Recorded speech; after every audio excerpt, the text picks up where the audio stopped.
Lovísa Jónsdóttir af C-lista Viðreisnar og Helga Jóhannesdóttir af D-lista Sjálfstæðisflokks. Og ég endurtek hamingjóskir mínar til þessa fólks. Við þurfum víst að taka smá fundarlega, það eru tæknilegir örðuleikar.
Góðan dag og ég býð ykkur velkomin til 807. fundar bæjarstjórnar Mosfellsbæjar og í dag fyrsti fundur nýkjörinnar bæjarstjórnar Mosfellsbæjar fyrir árin 2022-2026.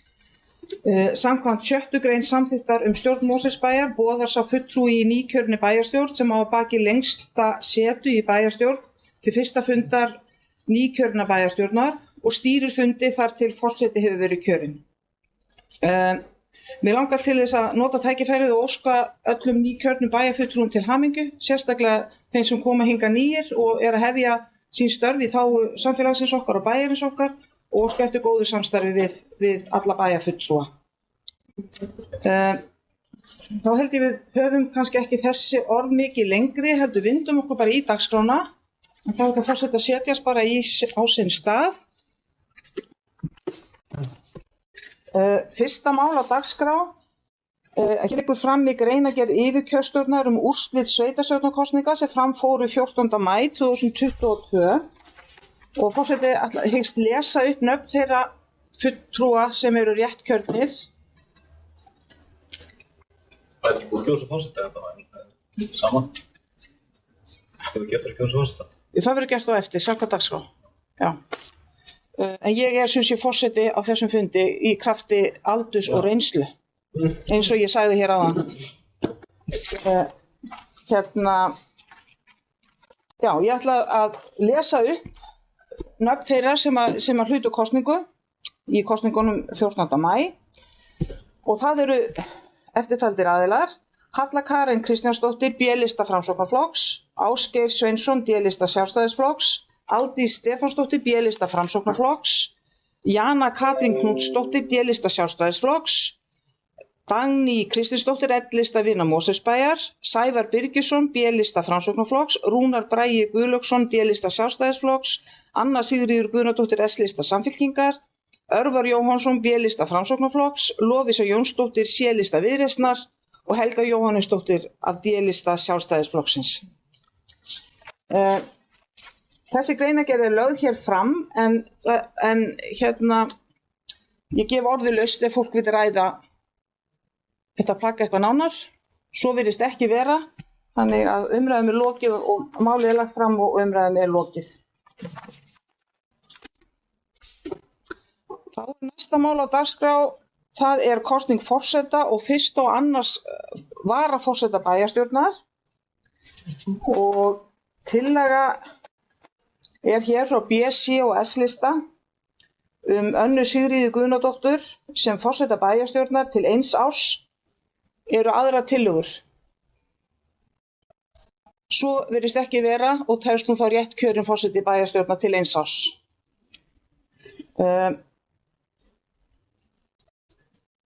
og þá tek ég bara við fundarstjórn akkurat á þessum tímapunkti sem rétt kjörinn forseti bæjarstjórnar. Hann hef með mér reynsluna og aldurinn. En við þurfum líka að kjósa hérna 2 varaforseta og hér sem sagt tillaga frá BCOS lista Lovísu Jónsdóttur sem fyrsta varaforseta bæjarstjórnar Mosfellsbæjar til 1 árs. Eru aðra tillögur fyrsta varaforseta? Já, Já, gjörðu svo vel. Gott.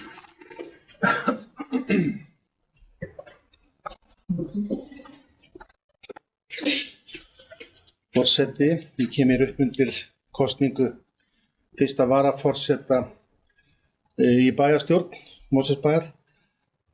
Það var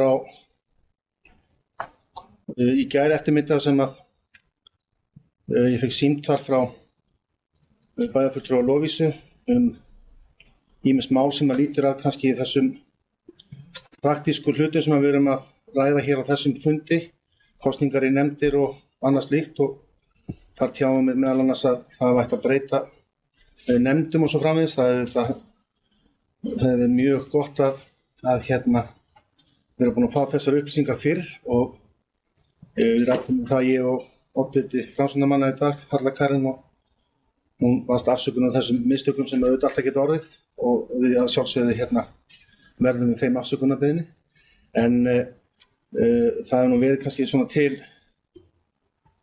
venja undanfarin upphaf kjörtímabila að þegar búið að mynda meirihluta að þá sé hófað í minnihlutan og farið yfir svona nokkur praktísk mál eins og við kannski þekkjum sérstaklega stórt eftir síðustu kosningar sem 2018 þar sem að var með fjöldi flokka í bæjarstjórn, 6 flokkar, en bara 5 núna.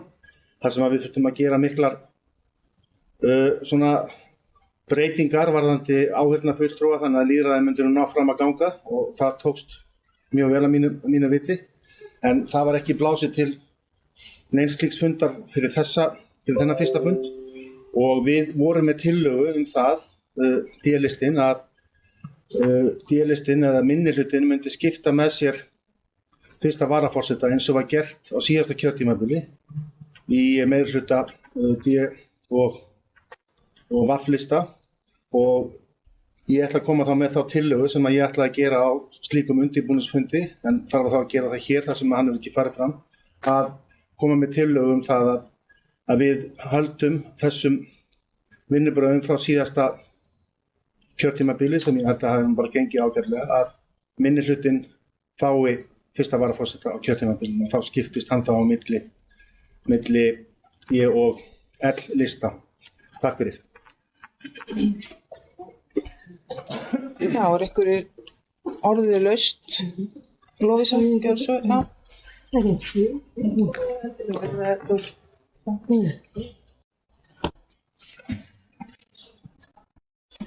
Þá getur forseti óskaði til hamingju með nýtt hlutverk í bæjarstjórn og þá getur bæjarfulltrúar óskaði öllum til hamingju með kjörið.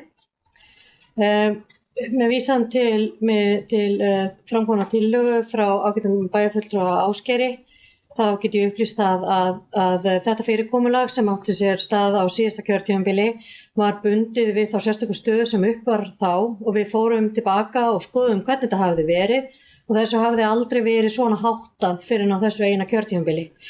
Fram að því hafði Sjálfstæðisflokkur verið bæði með fyrsta og verið með fyrsta bæjarstjórnar og fyrsta varaforseta. Þannig að við ákváðum út af öðrum verklagi sem við ætlum líka að taka hérna upp að það færi best á því að meirihlutinn væri með fyrsta varaforsetann en á móti kom að þess vegna hafði ég samband í gær til þess að upplýsa að við okkur væri bæði ljúft það ljúft að sko bjóða sjálfstæðismönnum að tilnefna annan forseta ef þeir það vildu.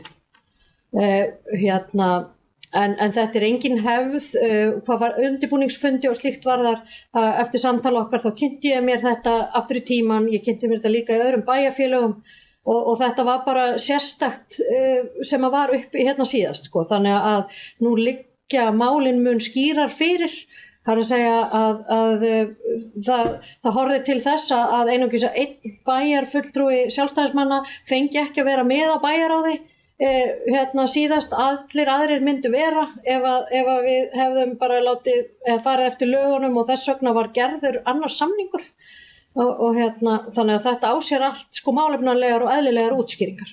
Í dag liggur þetta mikið skýrar fyrir. Það alveg, þetta leggst mjög eðlilega og þar að leiðandi var engin ástæða til að fara í sérstaka samningagerð. Þannig að það upplýsist hér með. Takk. Eru fleiri sem vilja gera svo vel, bæjarfulltrúi Ásgeir?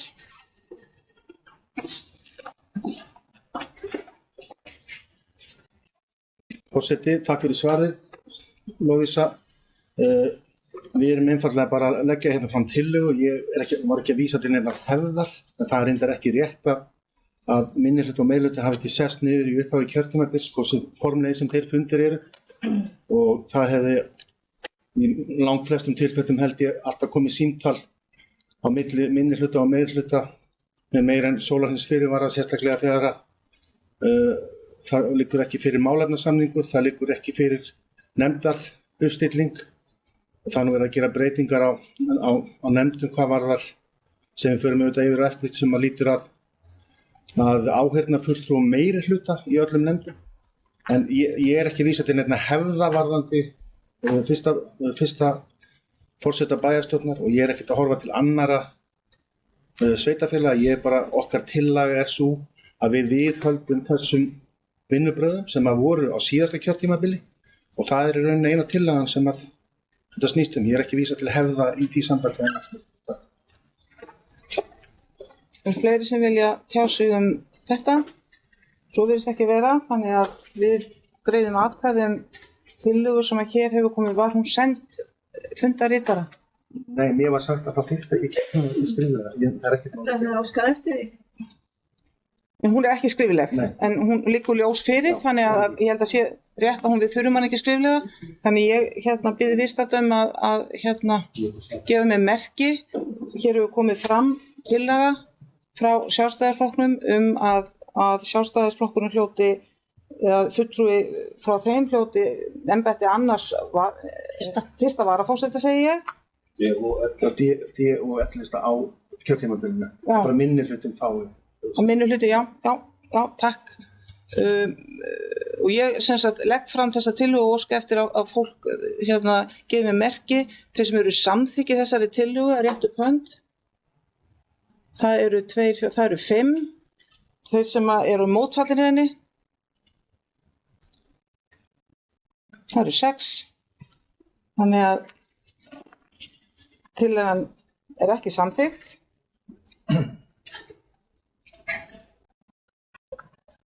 En hér kom náttúrulega, þannig að tillagan sem eftir stendur Lovísu Jónsdóttur sem fyrsta varaforseta, hún stendur hér og þá er óskað eftir atkvæðagreiðslu þá tillögu.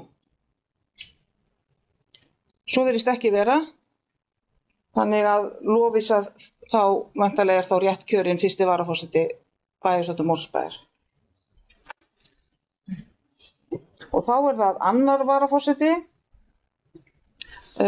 Forseti er ekki með tillögu það.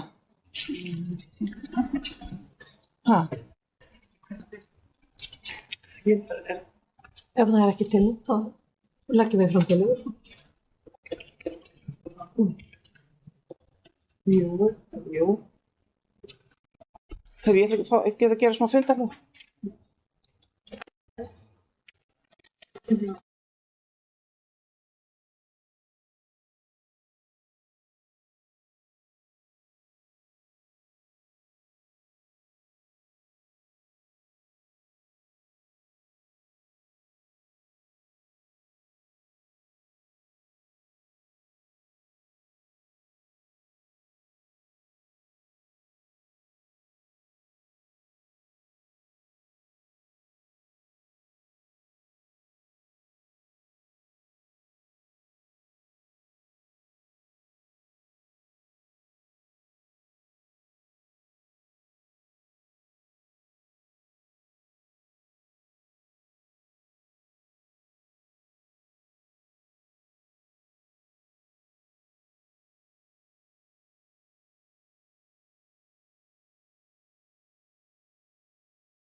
Já, þá hefum við funda 9 og fyrir okkur liggur að kjósa annan varaforseta bæjarstjórnar Mosfellsbæjar og hér tillaga Aldísi Stefánsdóttur.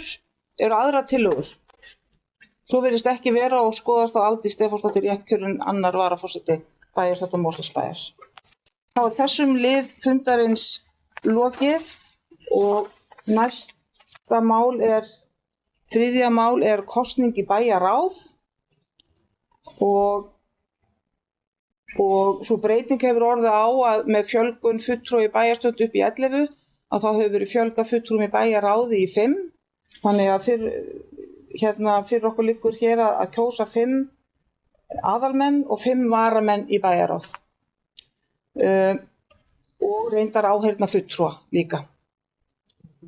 Og hér liggja fyrir nöfn tillögur að fulltrúum í bæjarráði og ég ætla að fá að lesa þau upp.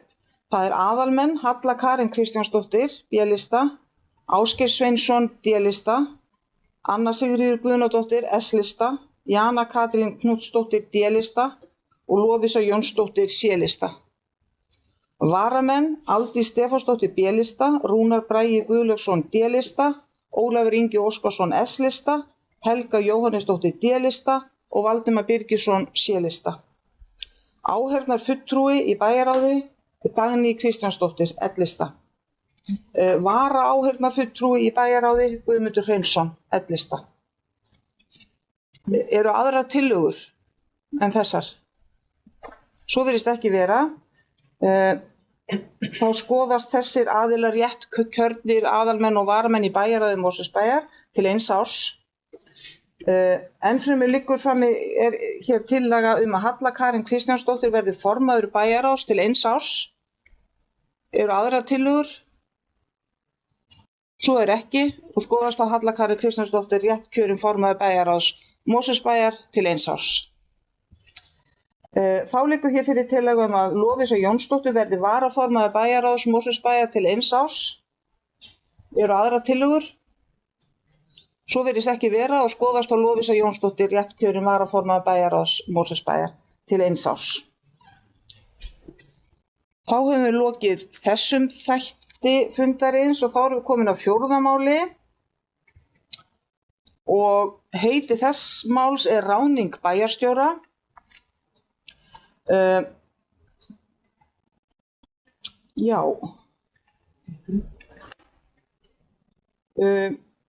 Ráðning bæjarstjóra. Meirihluti B, C og S-lista leggur fyrir þennan fund tillögu að formanni bæjarráðs verði falið að undirbúa ráðningu bæjarstjóra, afsakið. Það tillagan sem liggur hér frammi, að formanni bæjarráðs verði falið að undirbúa ráðningu bæjarstjóra. En eins og fram hefur komið í fjölmiðlum að þá ætlunin að ráða bæjarstjóra. Það verði ekki einn af þeim fulltrúum sem hafa verið kjörnir inn í bæjarstjórn. Eru einhverjar aðrar tillögur? Vill fólk fá atkvæðagreiðslu þessa tillögu? Helga Jónsdóttir, gjörðu svo vel.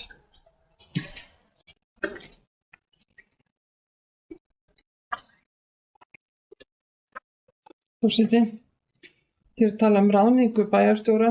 Mér liggur forvitni að vita hvers konar ráðningu verður farið í gegnum ráðningafyrirtæki. Mun sveitarfélagið sjálft sjá ráðningaferlið eða verður kallað til ráðgjafi? Búið að áætla kostnað við ráðningarferlið og búið að áætla kostnað við laun bæjarstjóra. Góð ráðningur ekki að vera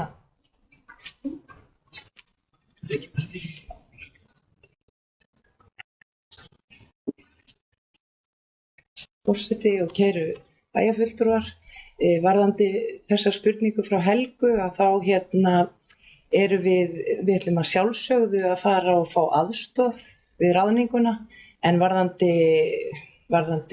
kostnað og annað að þá erum við ekki komið svo langt að við eigum eftir að ræða þetta og erum ekki með svör alveg við þessu, svo staðan akkurat núna, en munum kynningu þetta fer í ferli núna.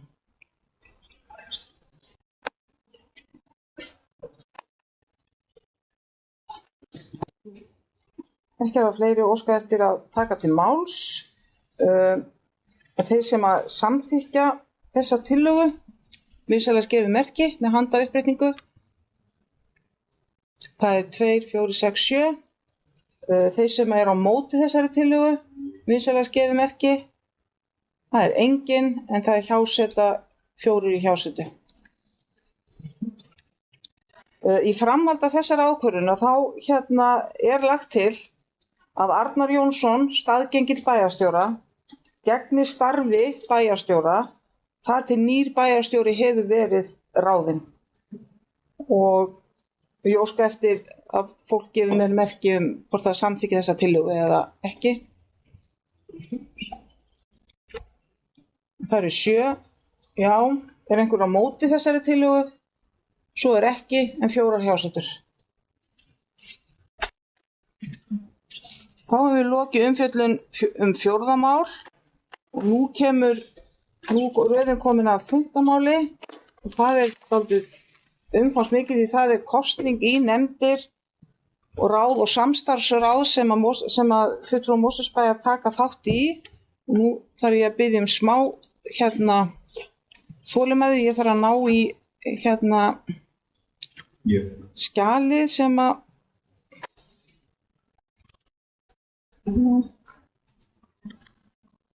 nöfnin eru og ég ætla að hafa þann háttinn á að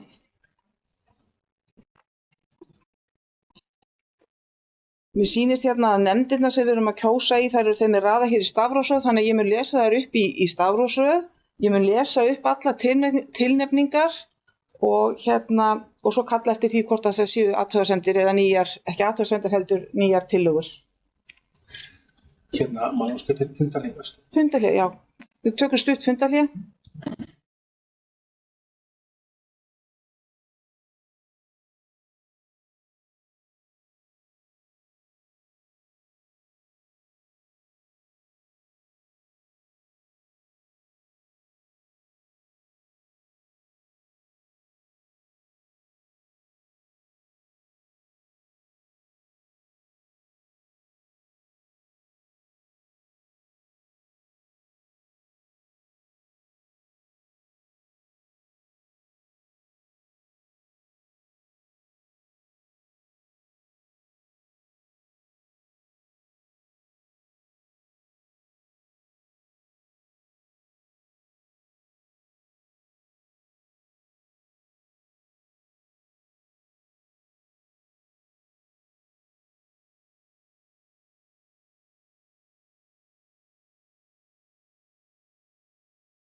Já, þá hefjumst við handa aftur eftir fundarhlé og hér fara nú fram kosningar í nefndir og ráð.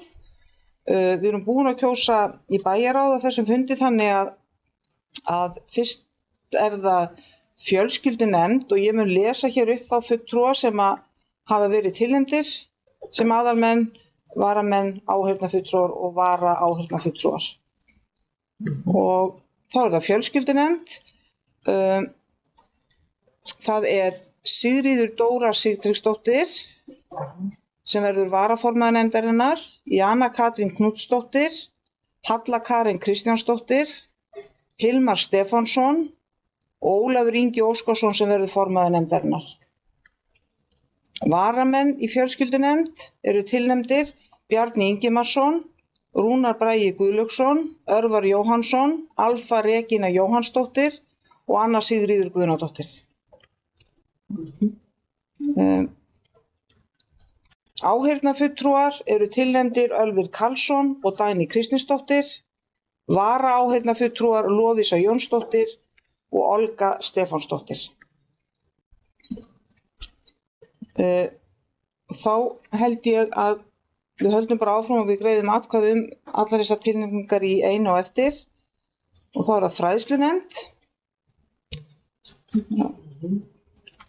Þar eru tilnefnd Aldís Stefánsdóttir sem verður formaður, Elín María Jónsdóttir, Sævar Birgisson sem verður varaformaður, Hjörtur Örn Arnarsson og Elín Árnadóttir.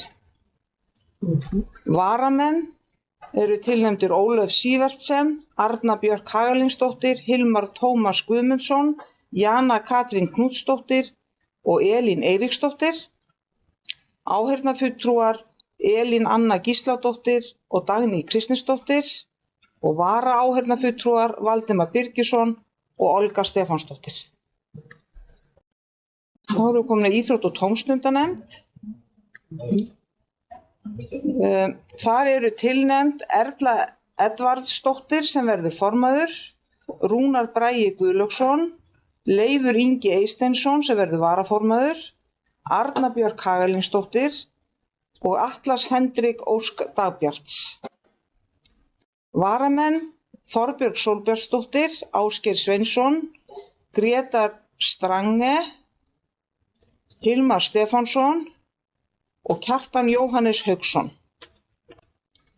Áheyrnarfulltrúar Sunna Arnardóttir, Katrína Kristína Królikóska og vara-áheyrnarfulltrúar Margrét Gróa Björnsdóttir og Lárus Arnar Sölvason.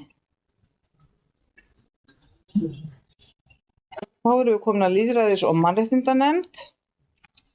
Þar eru tilnefnd Sævar Birgisson sem verður formaður, Brynja Hlíf Hjaltadóttir, Aldís Stefánsdóttir sem verður varaformaður, Gunnar Pétur Haraldsson og Rúnar Már Jónatansson.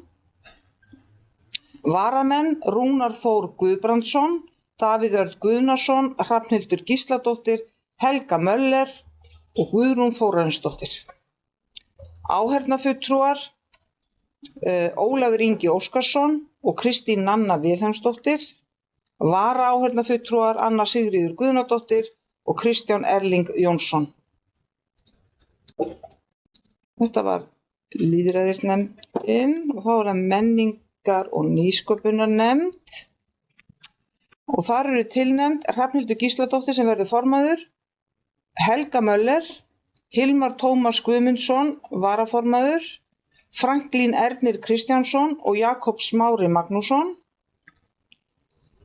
Varamenn Leifur Ingi Eysteinsson, Helga Jóhannesdóttir, Þorbjörg Sólbjartsdóttir, Davíð Ólafsson og Þórarinn Snorri Sigurgeirsson. Áheyrnarfulltrúar eru tilnefnd Guðrún Þórarinsdóttir og Kristján Erling Jónsson og vara-áheyrnarfulltrúar Elín Anna Gísladóttir og Nanna Vilhelmsdóttir. Þá erum við komin að skipulagsnefnd.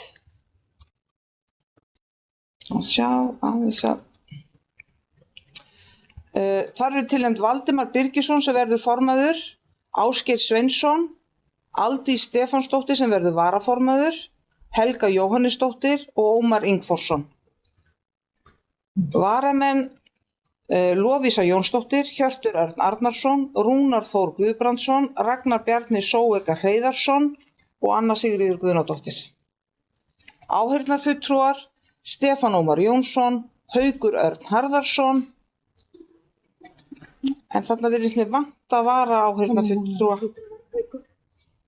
Haukur var Já, hann var fyrirgefið, ég var bara komin á sjálfstýringu hérna, ég þarf að flytja hérna eitt nafn, Haukur Örn Harðarsson er þá vara áheyrnarfulltrúi. Ok, þá er þetta komið og þá er það umhverfisnefnd. Það eru tilnefnd Örvar Jóhannsson sem verður formaður, Ragnar Bjarni Sóeka Hreiðarsson, Þorbjörg Sólbjartsdóttir sem verður varaformaður, Þóra Björg Ingimundardóttir og Jón Örn Jónsson. Varamenn Hörður Hafberg Gunnlaugsson, Jana Katrín Knútsdóttir, Rúnar Þór Guðbrandsson, Ari Hermann Oddsson og Ölvir Karlsson. Áheyrnarfulltrúar Ómar Ingþórsson og Mikele Rebóra, vara áheyrnarfulltrúar Anna Sigríður Guðnadóttir og Lárus Arnar Sölvason. Við frestum kosningu í ungmennaráð enda vantar tilnefningar frá skólunum í það og þá er næstu komin röðin að yfirkjörstjórn. Þar eru tilnefnd Elín Árnadóttir sem verður formaður, Júlíana Guðmundsdóttir og Haraldur Sigurðsson. Varamenn Rafn Hafberg Guðlaugsson, Davíð Örn Guðnason og Rúnar Birgir Gíslason.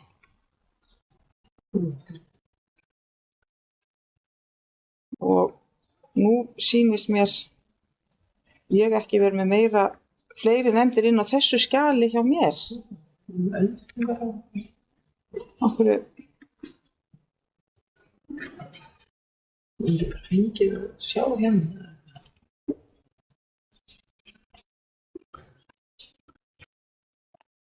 Jú, heyrðu, hérna kemur þetta. Notendaráð, já, öldungaráð hérna. Þá er það öldungaráð. Þar er tilnefndur Ólafur Ingi Óskarsson sem verður formaður, Svala Árnadóttir og Halla Karen Kristjánsdóttir. Varamenn Anna Sigríður Guðnadóttir, Bjarney Einarsdóttir og Sævar Birgisson. Notendaráð fatlaðs fólks, þar eru tilnefnd Hildur Björg Bæringsdóttir og Júlíana Guðmundsdóttir, varamenn Ölvir Karlsson og Brynja Hlíf Hjaltadóttir. Og þá erum við komin að þessum svokölluðu samstarfsnefndum, búin að koma með tilnefningar í heimanefndirnar og þá er það heilbrigðisnefnd. Þar er tilnefndur Bjarni Ingimarsson og varamaður Örvar Jóhannsson. Í stjórn Sorpu er tilnefnd Aldís Stefánsdóttir og varamaður Sævar Birgisson. Í stjórn Strætó Lovísa Jónsdóttir og varamaður Örvar Jóhannsson. Stjórn SHS, Slökkviliðs höfuðborgarsvæðisins, þar náttúrulega verður bæjarstjóri kjörinn þegar það verður búið að ráða hann og varamaður hans verður það Halla Karen Kristjánsdóttir.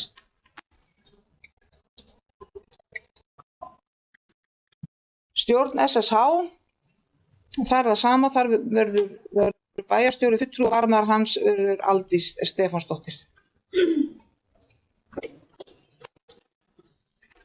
Svo er stefnuráð SSH, þar er tilnefnd Lovísu Jónsdóttur og Ásgeir Sveinsson og varamenn Aldís Stefánsdóttir og Hjörtur Örn Arnarsson.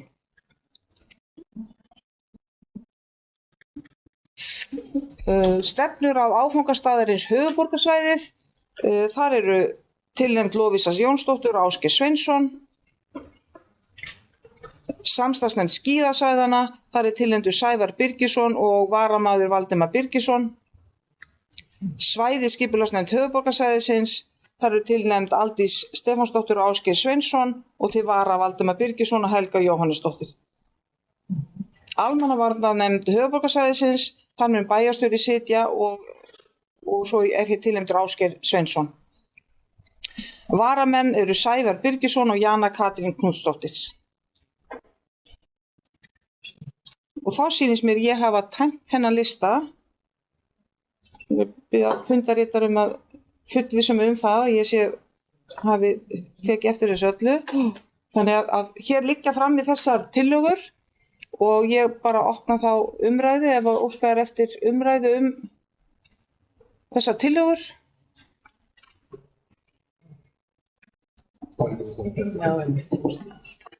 Já, og gjör svo vel, bæjarfulltrúi Ásgeir Sveinsson, gjör svo vel.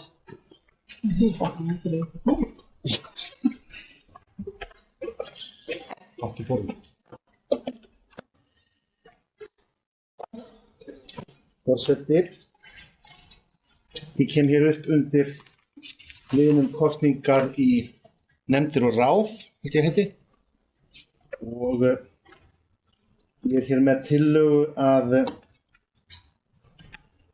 breytingu varðandi þessa kosningu. Ég finna þetta hérna afsakið.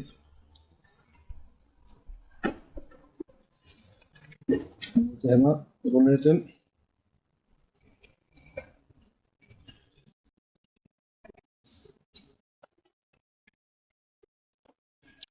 Já, við bæjarfulltrúar B-lista í bæjarstjórn viljum gera breytingatillögu varðandi kosningu í nefndir og ráð og þá í nefndir Mosfellsbæjar sem að lúta að því að það verði ekki áheyrnarfulltrúar frá meirihluta B, C og S lista í nefndum bæjarins fyrir utan bæjarráð.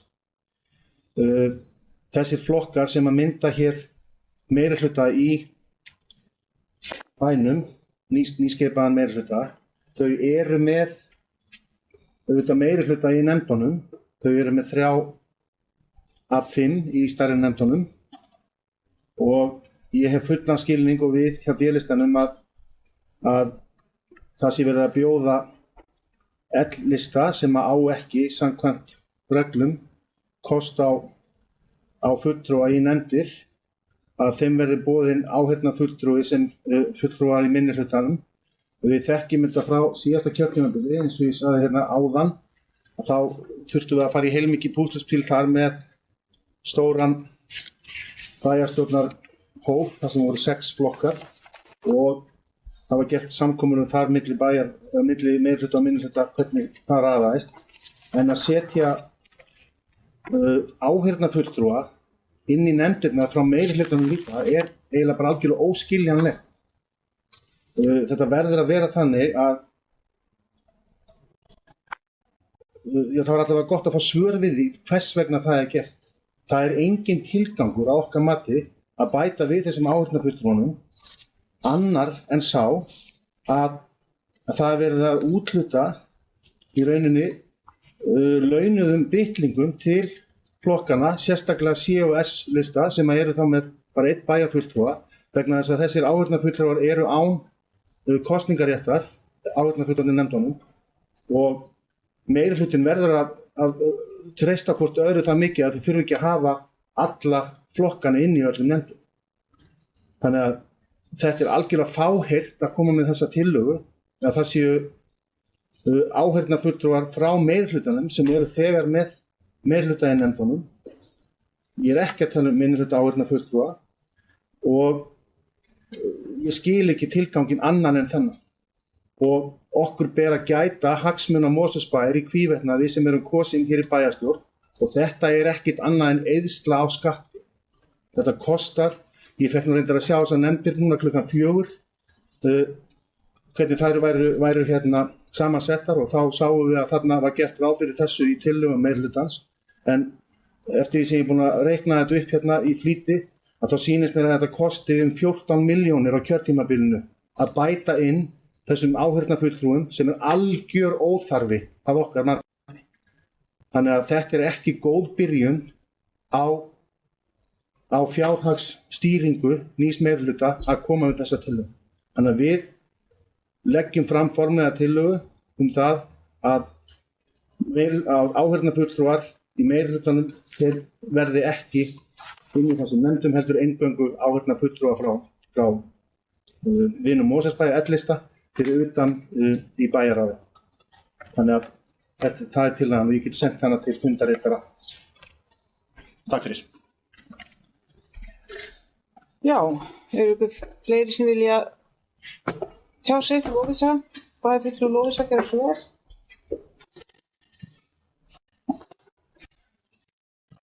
Forseti.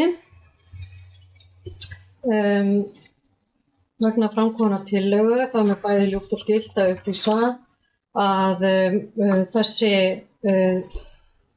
þessir áheyrnarfulltrúar sem að koma til bara í meirihlutasamningi þeirra flokka sem nú mynda hér meirihluta sem byggir sennilega bara svipuðum grunni og samkomulag D og VAF á sínum tíma að VAF væri alltaf með áheyrnin í bæjarráði en það er mér einstaklega ljúft og skylt að upplýsa það að þetta bara hefur enga útgjaldaaukningu í för með sér, ekki einasta eyri.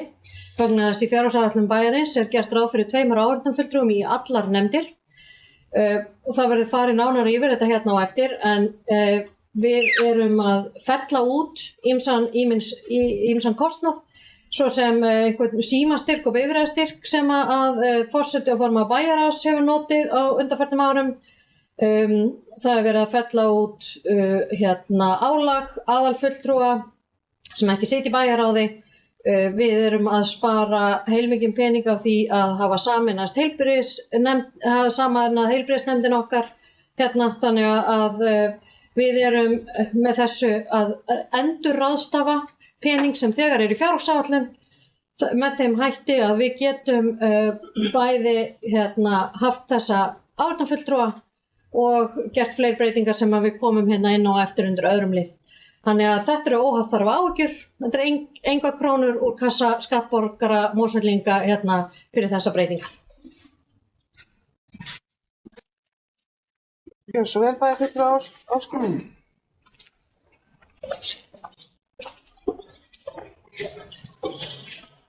Takk fyrir það, forseti. Takk fyrir svarið, Lovísa. Eins og ég sagði í mínu máli þá gerum við ekki ágreiningum áheyrnarfulltrúa í bæjarráði. Mér finnst það bara eðlilegt og rétt að það sé með þeim hætti. Það er mjög gott og við fögnum því að nýr meirihluti skuli vera að spara á sem flestum sviðum vegna þess að ekki veitir okkur af eftir það tekifall sem við urðum fyrir í COVID-inu sem að við erum reyndar að jafna okkur hraðar á heldur en við reiknum með sem betur fer. Og það er mjög gott að það sé verið að fella út símakostnað og það sé verið að fella út ýmsan annan kostnað sem að Lovísa taldi hérna upp. En það er ekki þá þar með sagt að það réttlæti það að hún verði eytt í óþarfa áheyrnarfulltrúa meirihlutans í nefndunum. Það að spara hér og alltaf svo eyða því einhvers staðar annars staðar, það er ekki sparnaður. Fínt að spara en við skulum ekki eyða þá þessum sparnaði í þessa áheyrnarfulltrúa og ég spyr það bara og ég beini spurningunum minni til oddvita Framsóknarflokksins, bæjarfulltrúa Höllu Karínar. Hver er ástæðan fyrir því að meirihlutinn sér nauðsyn þess að vera með áheyrnarfulltrúa meirihlutans í öllum nefndum sem kostar 14 milljónir á kjörtímabilinu, alveg óháð því hvað á að spara annars staðar. Hvert er hlutverk þeirra og hver er ástæðan fyrir því að það þarf að vera með áheyrnarfulltrúa ofan á meirihlutan sem er í nefndum. Þetta tíðkast hvergi. Takk fyrir. Eru fleiri sem óska eftir að taka til máls?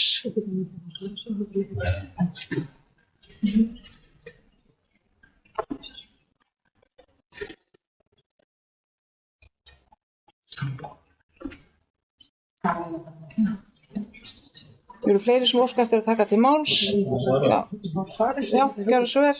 Bæjarfulltrúi Halla Karín.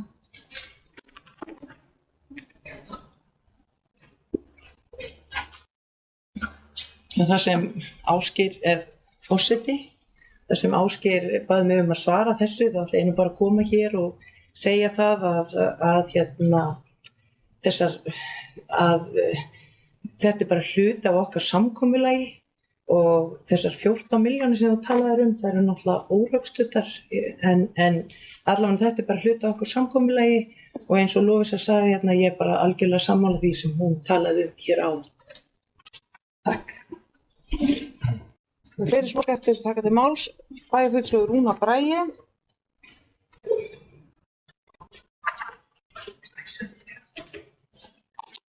Forseti, til hamingju með nýtt embætti, það er fulltrúar og hér eru gestir. Fyrst og fremst til hamingju nýjir bæjarfulltrúar hér. Ég kom hér upp undir þessu sama máli hér, við erum að tala kosningi nefndir og ráð. Ég er sammála því sem kom hér fram hjá bæjarfulltrúa Ásgeiri. Við erum að tala hérna áheyrnarfulltrúa hjá meirihlutanum. Meirihlutin er hér samankominn af 3 listum og til þess að búa til fleiri inn í nefndirnar og auðvitað meiri kostnað þá við erum reyndar ekki farin að ræða hér annað mál sem heitir þóknanir til kjörna fulltrúa og þetta er eitthvað sem við erum að heyra hérna fyrst. En þegar við sjáum það er verið að setja áheyrnar fulltrúa inn í nefndirnar, það kostar auðvitað fullt af peningum. Meirihlutin er með meirihluta inn í nefndunum og það er algjörlega óskiljanlegt af hverju það þarf áheyrnar fulltrúa líka inn í allar nefndir. Annað sem að mér langar að ræða hérna varðandi kosning í nefndir og ráð og ég ætla bara að segja til hamingju Framsóknarflokkurinn með að ná hér inn góðum sigri í kosningunum að mér finnst það alveg ótrúlegt að hvernig skipað er hér í kosningar og ráð að sigurvegari kosningarna er nánast bara ekki með neina í nefndum að mínum mati. Hér erum við með forseta og við erum með fyrsta varaforseta frá minnihluta frá flokkunum sem fá hér einn hérna inn. Þetta er auðvitað til eins árs, það getur vel verið að þau munu breyta þessu. En við erum hérna með formann nefnda sem er ekki, stóra nefnda sem er ekki einu sinni bæjarfulltrúi og það er mér alveg óskiljanlegt af hverju Framsóknarflokkurinn gefur hér öll sætin sín sem sigurvegari kosninganna. Það er það sem ég vildi segja. Ég vil minna bæjarfulltrúa á að halda sig við málefni sem er til umræðu. Við erum að ræða hér tilnefningar og kosningi nefndir og ráð. Eru fleiri sem óska eftir að taka til máls? Já, bæjarfulltrúi Helga Jóhannesdóttir, gjörðu svo vel.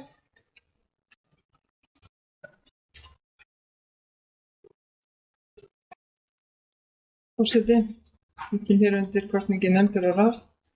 Hér nefndi bæjarfulltrúi Ásgeir kostnað við áheyrnarfulltrúa meirihluta og bæjarfulltrúi Lovísa sagði, eða bæjarfulltrúi Hallakona sagði þetta eru órökstuddar tölur. Þetta er útreikningur sem byggir á fjölda áheyrnarfulltrúa, meðaltal fjölda mánuði í 4 ár, 11 mánuði ársins. Það kom fram í máli Lovísu að það væri sparnaður á öðrum sviðum og það var ekki aukinn kostnaður.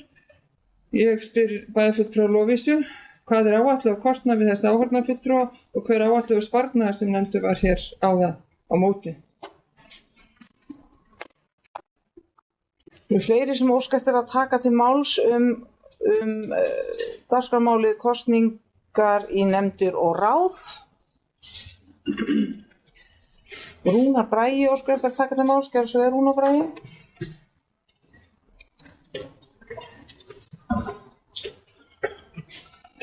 Forseti, eitt sem ég láðist að nefna áðan, það sem að Lovísa einmitt talaði og bæjarfulltrúi Lovísa talaði hér áðan að það verið búið að fella út sérstakar greiðslur fyrir þá sem ekki er í bæjarráði.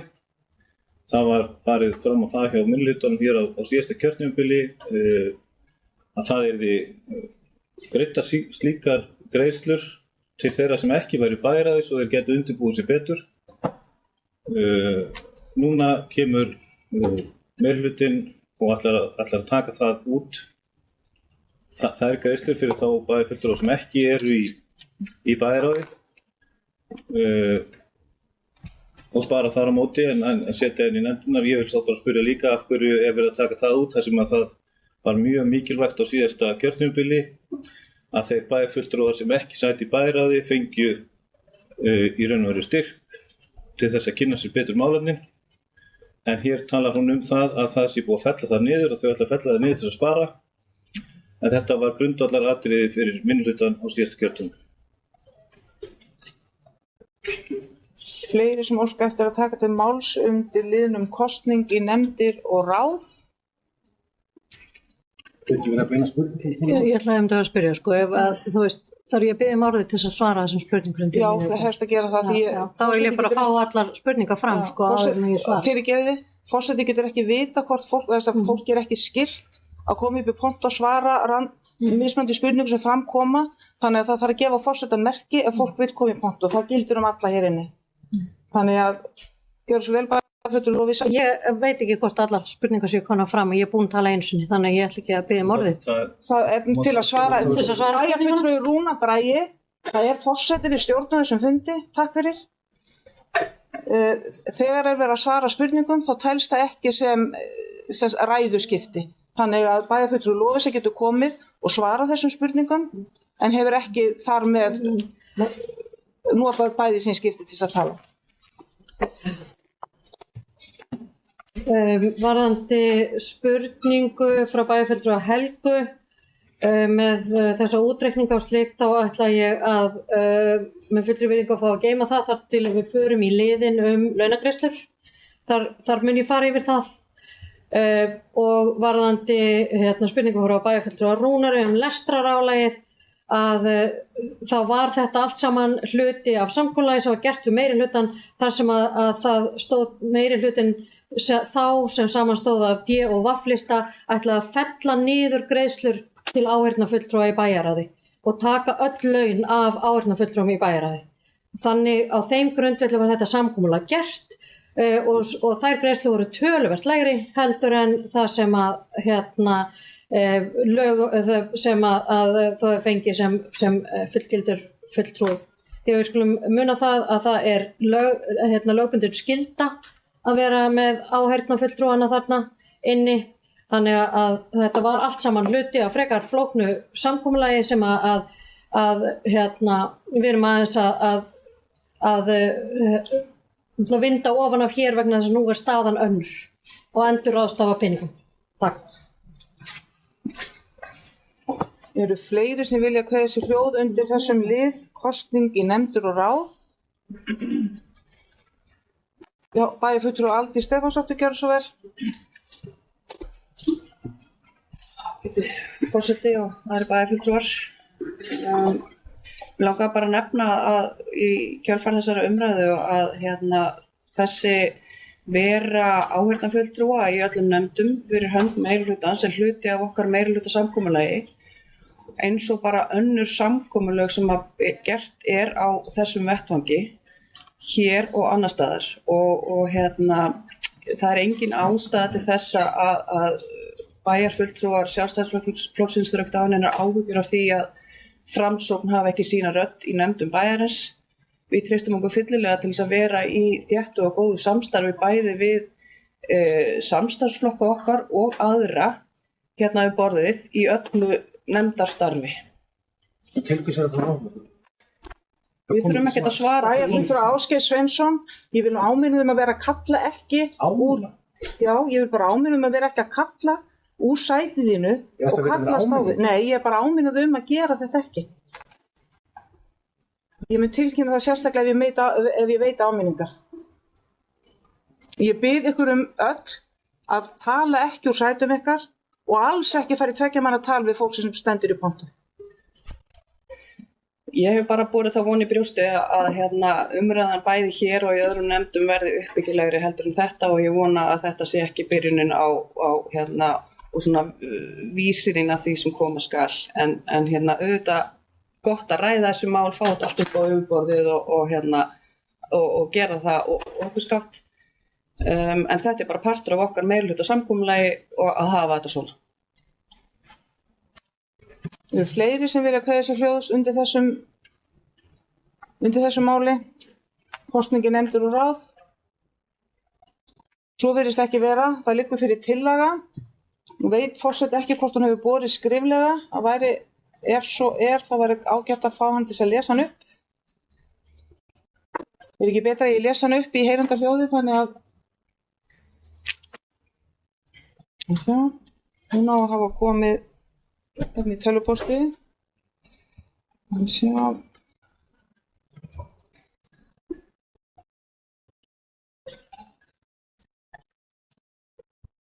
Tillaga D-lista Ég ætla þá að lesa hana.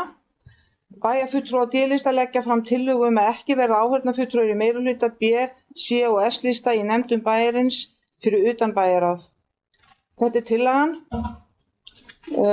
Henni fylgir svo hérna greinargerð, en þetta er tillagan sem á að taka afstöðu til og ég óska það eftir að bæjarfulltrúar séu tilbúnir í atkvæðagreiðslu. Þeir sem samþykkja þessa tillögu vinsamlegast gefa merki. Það eru 2. Það eru 3, það eru 4. Það eru 4 sem segja já. Það eru 5 sem segja já. Þeir sem eru andsnúnir þessari tillögu greiða ekki atkvæði sitt. Það eru 6.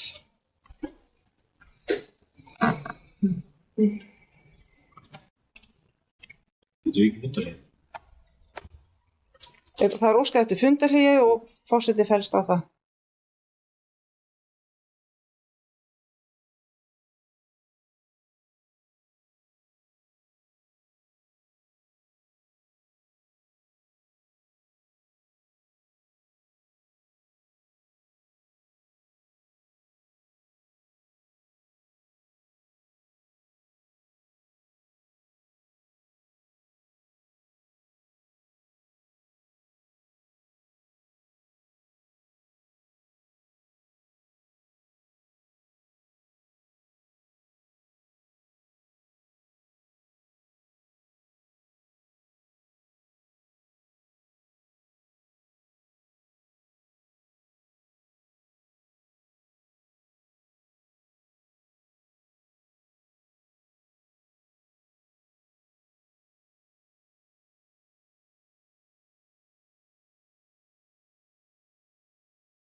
Jæja, þá hefumst við handa aftur við þennan fund og það var komið sögu að það komið atkvæðagreiðslu tillögur kosningu í nefndir og ráð sem var farið yfir hér áðan fyrir hlé og ég óska eftir því að bæjarfulltrúar láti í ljós afstöðu sína þeir sem eru meðmæltir þessari tillögu sem liggur fyrir gefi merki með því að rétta upp hönd.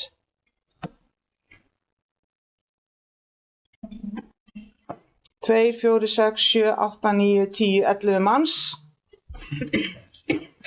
Það er 11 manns. Forseta hefur borist bókun frá D og L-lista og mun nú lesa þá bókun. Það er engin tilgangur með því að bæta við áheyrnarfulltrúum frá meirihlutanum í nefndir bæjarins og flokkarnir í meirihlutanum verða að treysta hvor öðrum til þess að fara með meirihluta í nefndunum án þess að allir 3 flokkarnir eigi fulltrúa í hverri nefnd. Engin svör fást frá meirihlutanum hver tilgangun er með þessum auka áheyrnarfulltrúum. Þessar fordæmalausu tillögur meirihlutans munu kosta skattgreiðendur í Mosfellsbæ 14 milljónir á kjörtímabilinu og virðist eingöngu vera til þess að úthluta launuðum bittlingum í formi nefndarsetu án atkvæðisréttar til fólks á listum meirihlutans og þá sérstaklega C og S-lista þar sem þeir flokkar hafa bara einn bæjarfulltrúa hvor flokkur og því virðist vanta fleiri launuð störf fyrir þá á kostnað skattgreiðenda í Mosfellsbæ. Forseti ætlar að taka fundarhlé. Og ég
Jæja, þá tökum við aftur til við fundinn eftir þetta fundarhlé og forseti mun nú lesa bókun frá B, C og S-lista. Hún hljóðar svo: Áheyrnarfulltrúar í nefndum hluti af meirihlutasamkomulagi B, C og S-lista. Tilgangurinn með þessum fulltrúum að styrkja lýðræðislega umræðu í nefndastarfi bæjarins í takti við stefnu meirihlutaflokkana. Það mikilvægur hluti málefnasamnings meirihlutans að auka lýðræðislega umræðu og efla þannig vægi allra nefnda í stjórnkerfi bæjarins. Aðrar aðdróttanir í bókun D og S-lista ekki svaraverðar. Og þessi bókun komin til ritara fundarins. Þannig að forseti lítur svo á að þessum lið sé lokið, kosning í nefndir og ráð. Óskað eftir fundarhléi eða? Þú segir að þessum lokið, má ég ekki hvað? Já, sko, ég að biðja bæjarfulltrúa þá óska eftir orðinu eða? Bæjarfulltrúi óskar ekki eftir orðinu, þannig að það stendur þá að umræðum þennan lið sé lokið. Þá tökum við fyrir næsta mál sem 7. mál á dagskrá þessa fundar og það ákvörðun fundartíma bæjarstjórnar. Þannig háttar til að það hérna í samþykkt bæjarins kemur fram að fundi fari fram annan hvern miðvikudag sem ekki ber upp á almennan frídag kl. 16:30 í bæjarskrifstofum í Mosfellsbæ. Og þetta skráð sem sé í samþykkt stjórn bæjarins. Bæjarstjórn getur ákveðið aðra fundatíma en þá þarf að setja það inn í samþykktina og það meiri, hvað ég að segja, það svona viðurhluta meira, það þarfnast 2 umræðina. Við erum með dagskrá sem var útbúin fyrir árið, þó hún hafi aldrei verið birt nema fram til kosninga, að þá var tilbúin fundadagskrá út árið 2022 og forseti ætlar að leyfa sér að leggja til að bæjarstjórn haldi sig við það fyrirkomulag sem var búið að setja upp, en ég býð upp á umræðu þetta. Ef fólk vil tjá sig. Svo virðist ekki vera, þannig að ég bið fólk að gefa til kynna hvort það samþykki þessa ákvörðun fundartíma með því að rétta upp hönd. Og það 11 atkvæði. Þá erum við komin að 7. máli og það ber heitið þóknanir kjörinna fulltrúa. Tillaga þóknanir kjörinna fulltrúa í nefndum og ráðum. Það næst á dagskrá og ég gef orðið laust það. Já, bæjarfulltrúi Lovísa Jónsdóttir óskar eftir að taka til máls.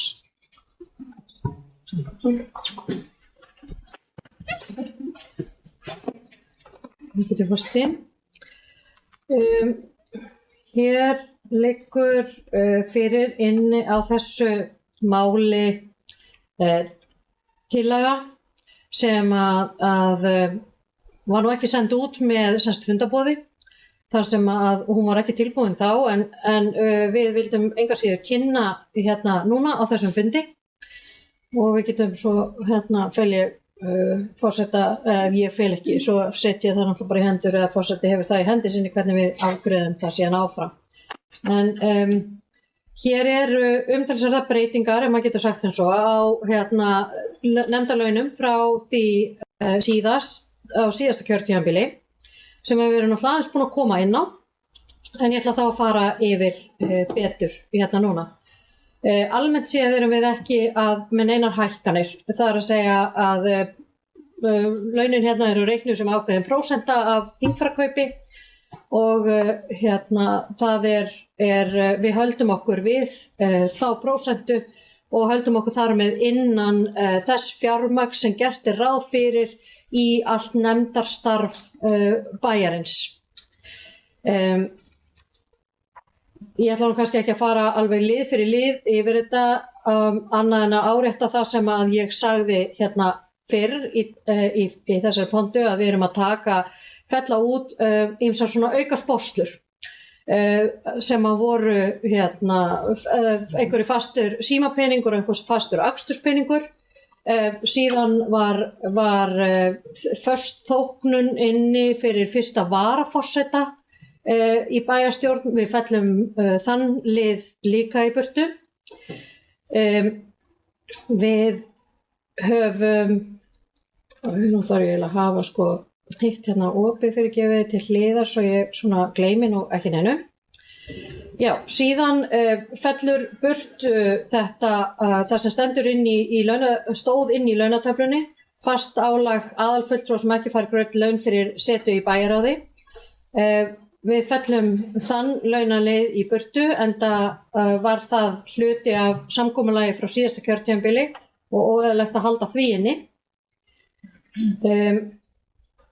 Síðan ein breyting hérna til hækkunar frá fjárhagsáætlun sem er laun fyrir áheyrnarfulltrúa í bæjarráði sem að hafði ekki verið áætlað fyrir bara einfaldlega vegna þess að það lá fyrir að það yrði fjölgun og ómögulegt að spá fyrir úrslit kosningana hvernig þetta myndi leggjast.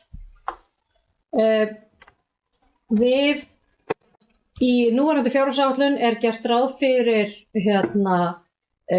þá gert ráð fyrir 14 áheyrnarfulltrúa. Við fækkum þessum 14 áheyrnarfulltrúum niður í 13 þar sem ekki verður áheyrnarfulltrúi frá meirihlutaflokkum í skipulagsnefnd. Þannig að kostnaður frá fjárhagsáætlun lækkar að lágmarki 300.000 en mun í reyndina þetta með við 12 funda ári en eins og við flest öll vitum sem hefum setið í skipulagsnefnd þá fundar skipulagsnefnd töluvert oftar heldur en 12 sinnum á ári. Þannig að þessir liðir eru allir til lækkunar, það einn liður til hækkunar og það þessi áheyrnarfulltrúi inn í bæjarráð sem að allir virðast nú allavega að vera sammála að eigi að fá greitt fyrir sín, fá þá setu og fá greitt fyrir sín laun. Við lítum svo á að í meiri hlutanum að það sé mikilvægt fyrir lýðræðið að allir fá greitt fyrir sína vinnu. Og við gerum því þá breytingu að endurráðstafa þeim fjármunum sem við erum að spara með því að taka burtu aukasporslur til kjörinna fulltrúa, að þá getum við jafnað laun nefndarfólks.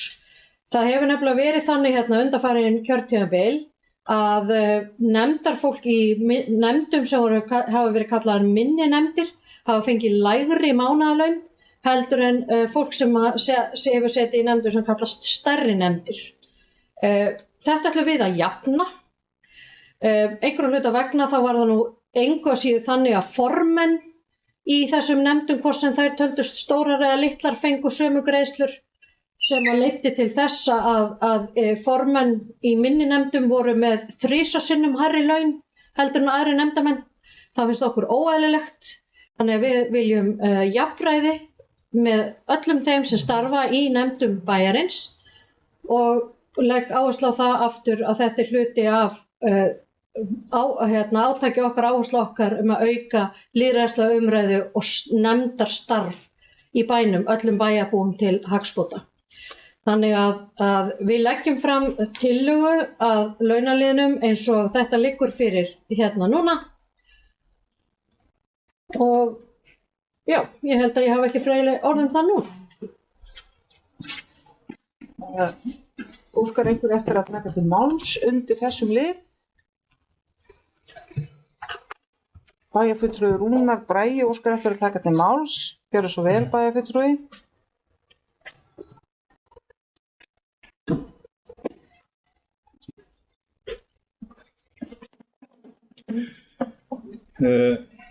Forseti, ég ætla bara að gera tillögu minni að halda inni þeim lestrarálagi sem var fyrir síðasta bæjarráð eins og var á síðasta kjörtímabili og geri það hér á tilhörunni.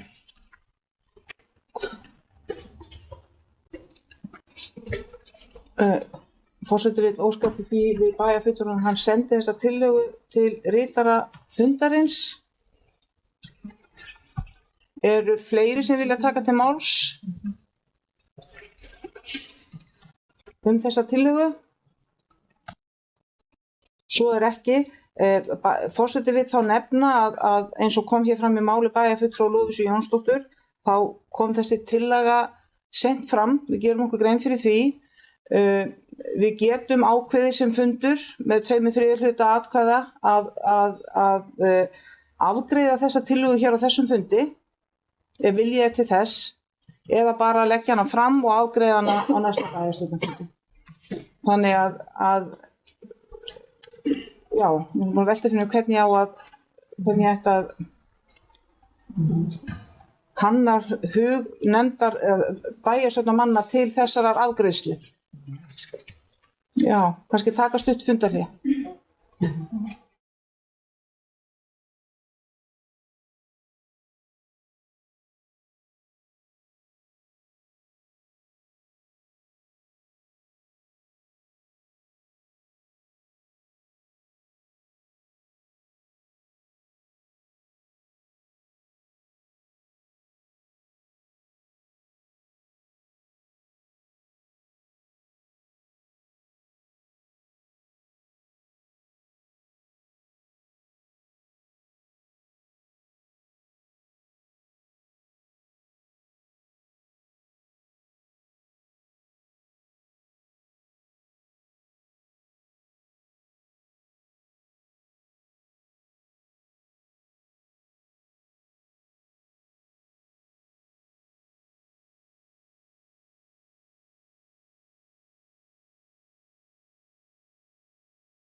Tveir og bingo.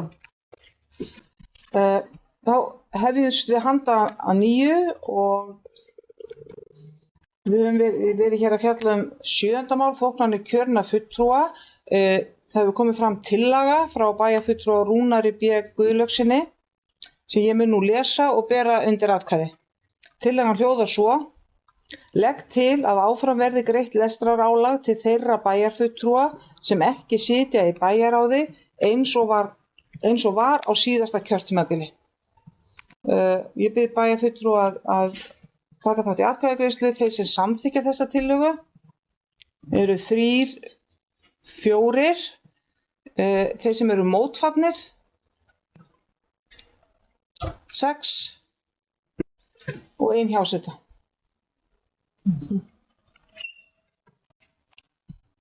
Og þá er komið að atkvæðagreiðslu þóknanir kjörinna fulltrúa og ég bið bæjarfulltrúa að vera tilbúin í atkvæðagreiðslu. Þeir sem samþykkja fyrirliggjandi tillögur beinir með rétt upp hönd.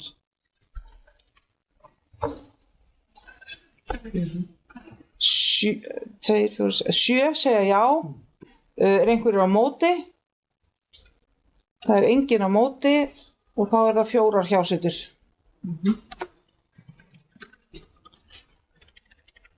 Og þá erum við komin að máli númer 8 og það er kosning 5 fulltrúa á landsþing Sambands íslenskra sveitarfélaga og þá þurfum við að sjá, virðist vera að loka sérna hjá forseta skjalið sem að með tilnefningunum getið fengið að sjá kannski skjánum bara hjá ritara svo ég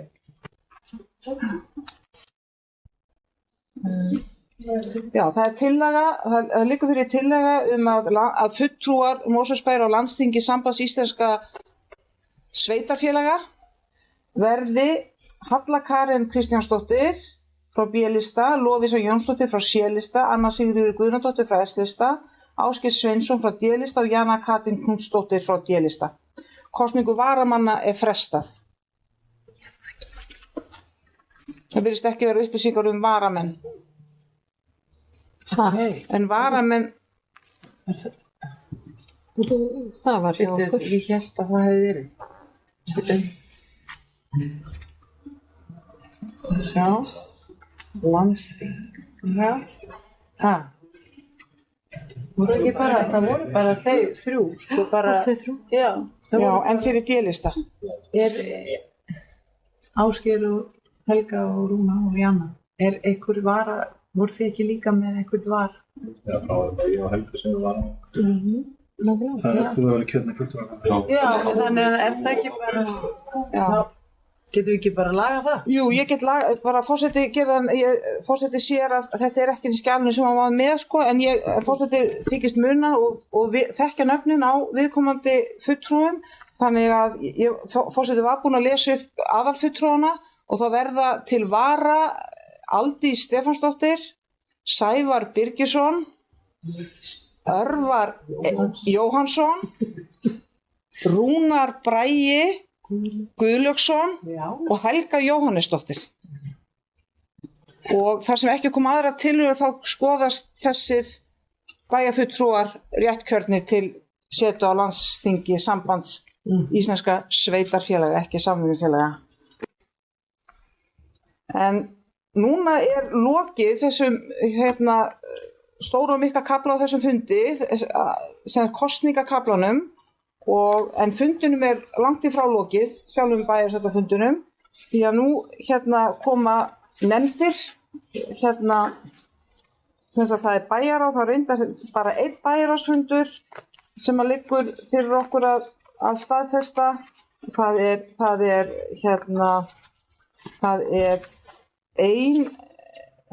er ein fundargerð frá fjölskyldunefnd, það er erindi frá umhverfisráðuneytinu og síðan eru nokkrar fundargerðir frá samstarfsnefndum aftast á dagskránni. En við byrjum á fundi bæjarráðs númer 1536 og hann var haldinn 25. maí og ég gef orði laust efni þess fundar og bið fundarmenn að gefa mér merki ef þeir óska að taka til máls. Svo bæjarfulltrúi Ásgeir Sveinsson. Ég óska eftir að koma upp undir máli númer 95, krafaði viðurkenningar rétt til íbúðareininga og eða andvirðis íbúðareininga. Já, gjörðu svo vel. Já, takk fyrir það bæjarfulltrúi og þá víkur Halla Karen Kristjánsdóttir af fundi og sæti hennar tekur varamaður hennar Leifur Eysteinsson. Er ekki bara frammi? Jú.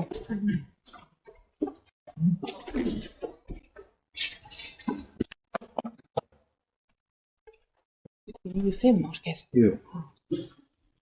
Forseti, ég kem upp hér undir máli númer 95 á þessum síðasta fundi fyrir bæjarráðs. Það heitir krafaði viðurkenningar rétti til íbúðareininga og eða andvirðis íbúðareininga. Og þetta er krafa landeiganda af Helgafelli og viðurkenningar rétti til íbúðareininga og eða andvirðis íbúðareininga eins og kemur fram. Ég ætla ekki á þessum fundi að fara djúpt ofan í efni málsins vegna þess að eins og kemur fram í fundargerð bæjarráðs að þá var málið tekið fyrir og það var rætt en við samþykktum með 3 atkvæðum að fresta afgreiðslu málsins vegna þess að með tilliti til að þetta var síðasti fundur bæjarráðs og við töldum okkur hafa mjög takmarkaðar heimildir til þess að afgreiða mál á einn eða annan hátt að ákveða að fresta málinu til fyrsta fundar nýs bæjarráðs sem er þá væntanlega á 50 daginn eftir viku. Það var ekki hægt að hafa bæjarráð í þessari viku þar sem var ekki búið að kjósa í það eða samþykkja kosningu í það. En þetta lítur samt að því að þarna eru landeigendur á Helgafelli að fara fram á koma fram með kröfu viðurkenningar rétti til íbúðareininga og eða andvirðis íbúðareininga á byggðu svæði upp í Helgafellslandi sem og óbyggðu sem er þá í 4. og 5. áfanga vegna samnings sem kemur fram í landinu númer 94 sem ég ætla ekki að fara í sem var skrifað undir 2004 og sá samningur hann var það engum við nauðungarsölu á því landi 2006 og sýslumaður var búinn að vísa frá kröfu þarna að þinglýsingar eru aftur settar á þau landnúmer og við bíðum einfaldlega eftir niðurstöðu héraðsdóms úr því máli vegna þess að þeirri niðurstöðu sýslumannsembættis var vísað til héraðsdóms af sömu landeigendum. En þarna erum að ræða þessa kröfu sem við fjöllum í næsta bæjarráði og síðan þá á næsta bæjarstjórnarfundi þar sem við getum farið betur yfir þetta. Að þarna eru kröfur um 69 einingar minni mig vegna 10,37% eignar hluta lands sem að landeigendur á Helgafelli telja sig eiga sem eru jú bæjarfulltrúi Halla Karen og hennar fjölskylda og hennar eiginmanns og þess vegna þurfti hún væntanlega að víkja hér á fundi, ekki væntanlega. En þarna getur verið mjög háar upphæðir að ræða. Það er reyndar óljóst í hverju kraman felst, hvort það er verið að tala um byggingarétt eða hvort það er verið að tala um byggðar einingar. Það kemur hvergi fram í kröfunni og það er eitthvað sem við þurfum að ræða í bæjarráði og taka ákvörðun og síðan þá á næsta bæjarstjórnarfundi. En það sem að mig langaði til þess að koma hérna upp varðandi þetta mál vegna þess að það er auðvitað mjög snúið. Núverandi bæjarstjórn við öll okkur ber að gæta hagsmuna Mosfellsbæjar og málið er snúið að því leytinu til að oddviti meirihlutans bæjarfulltrúi Halla Karen er einn af þessum landeigendum og einn af þessum kröfuhöfum sem er að gera kröfu á bæinn sem að geta hljóðað upp á svona cirka frá 1 og upp í 4 milljarða eftir því sem að menn hafa reiknað og þá einhvern veginn situr fólk dálítið að mínu mati með beggja megin borðsins sem eru þá með henni í meirhluta og þá langar mér að spyrja bæði þá Aldísi Stefánsdóttur sem er annar maður á lista Framsóknarmanna og Lovísu Jónsdóttur sem oddviti Viðreisnar og forseta bæjarstjórnar Önnu Sigríður Guðnadóttur sem oddviti Samfylkingar, hvort að þau telji sig ekki vera vanhæf til þess að fjalla þetta mál og þessi mál miðað við stöðu oddvita Framsóknarflokksins í málinu. Það var þetta sem að mér langaði til þess að koma upp að ræða á þessum tímapunkti. Takk.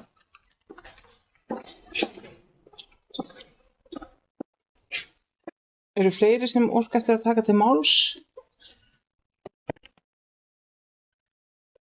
Lovísa?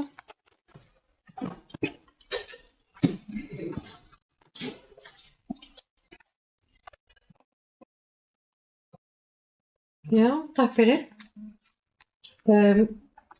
Það hárrétt sem að kom hér fram í máli bæjarfulltrúa Ásgeirs Sveinssonar að oddviti Framsóknar lögum samkvæmt vanhæf í málinu þar sem hún eiginkona eins landseiganda eða erfingja að þessu landi og víkur þar að leiðandi sæti og kemur ekki að afgreiðslunni með neinum hætti. Samkvæmt stjórnsýslulögum hún ein sú sem vanhæf í málinu. Svo að því sé svarað. Þetta mál var lagt fyrir á eðlilega á síðasta bæjarráðsfundi þar sem að erindi barst. Verður eðlilega aftur á dagskrá á næsta bæjarráðsfundar og þá hægt að fara efnislega í málið. Ég get fullvissað að alla bæjarfulltrúar sem eru hér inni sem og bara alla Mosfellinga að við erum öll hér inni til þess að geta hagsmuna Mosfellinga og engra annara. Og þetta mál verður meðhöndlað nákvæmlega eins og ef það hefði borist frá einhverjum aðila sem ekkert okkar hér inni væri skylt eða tengt eða þekkti til. Þannig að það bara okkar lýðræðislegu vinnubrögð. Það ekki óþekkt í þessu bæjarfélagi að oddvitar meirihluta komi að landarmálum. Hefur verið mjög umdeilt hérna í gegnum tíðina og við ætlum þar af leiðandi að vanda okkur alveg sérstaklega vel og gæta vel að því að gæta gagnsæis, lýðræðislegra umræðu og að alltaf sé hagsmuni Mosbæjar í fyrsta sæti.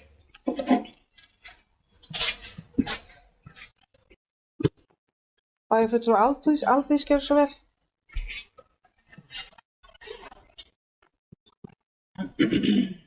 Takk, forseti. Ég ætla bara að koma upp og svara spurningunni þar sem að henni var beint til mín og tel mér bara alls ekki vera vanhæfa í málinu þar sem að við förum eftir hæfisreglum í stjórnsýslurétti og ég tengist oddvita Framsóknar ekki fjölskylduböndum né neinum öðrum í hennar fjölskyldu. Þannig að ég treysti mig fyllilega til þess að gæta hagsmuna Mosfellsbæjar í þessu máli sem á öðrum.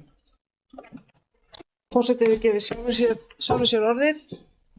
Þá spurningu til mín sem oddvita Samfylkingarinnar. Það hægt að segja ýmislegt þessar aðdróttanir sem hér voru lagðar fram en mín ráðlegging til oddvita Sjálfstæðismanna bara að kynna sér betur stjórnsýslulögin. Hér neina hætta á vanhæfi mínu að ræða. Ég tengist ekki aðilum máls og vinn eins og endranær með hagsmunum Mosfellinga í huga og engra annara og veita þá við kollega mína í meirihlutanum.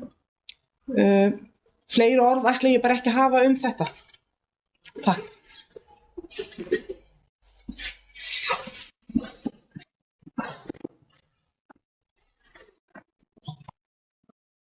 Já, gjörðu svo vel á bæjarfulltrúa Ásgeir.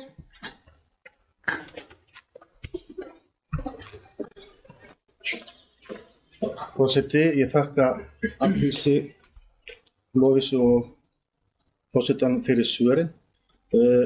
Ég lít ekki og ég veit ekki hvort að fólk orðum mín þannig að ég var með einhverja aðdróttanir. Ég vildi bara fá að vita, ég veit alveg hvað stjórnsýslulögin segja, ég vildi bara fá svör við þessu sem að ég búinn að fá og í því fólst alls ekki og ég vona að fólk hafi ekki tekið að þannig en það var ekkert í orðum mínu sem að beindist í þá átt að ég treysti ekki fólki til þess að bæta, þess að passa upp á Mosfellska hagsmuni. Ég vildi bara samt spyrja þessara spurninga og þó svo að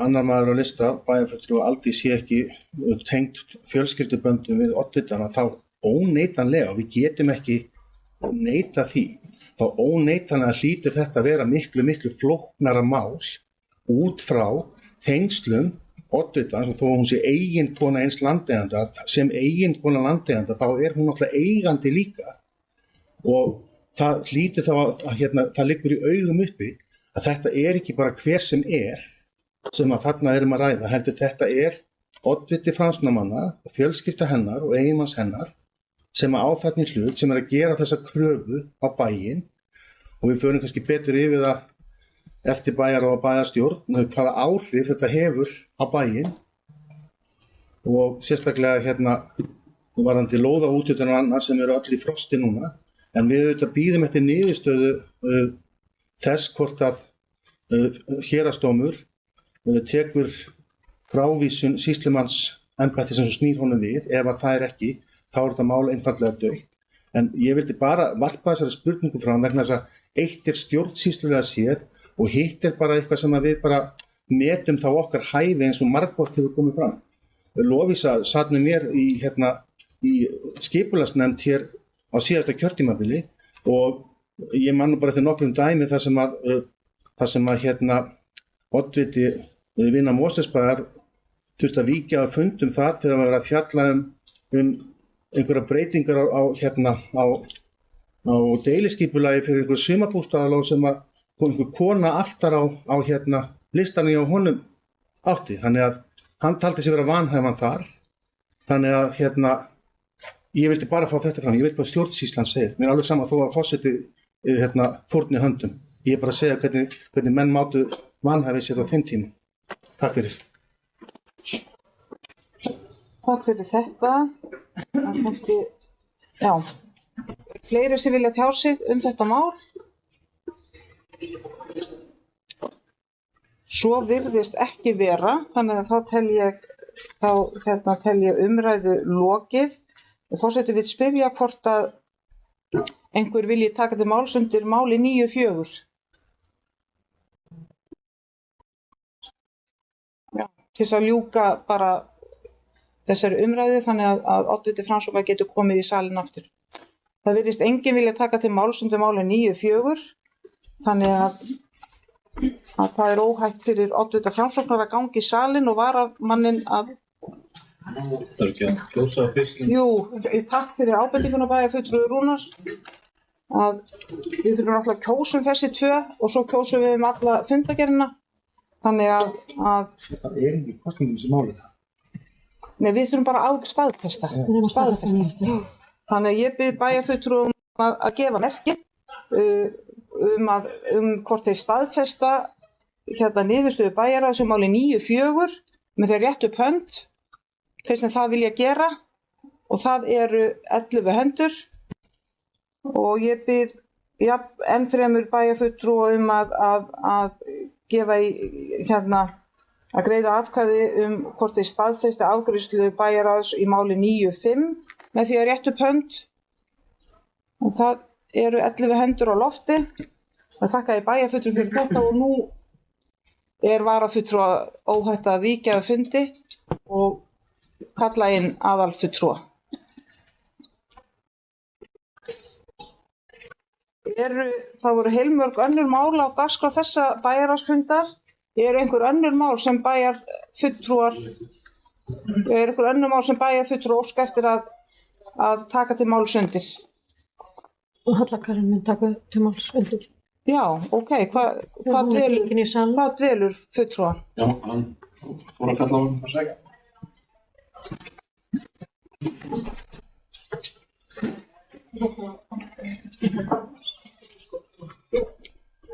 Nú full mannað aftur.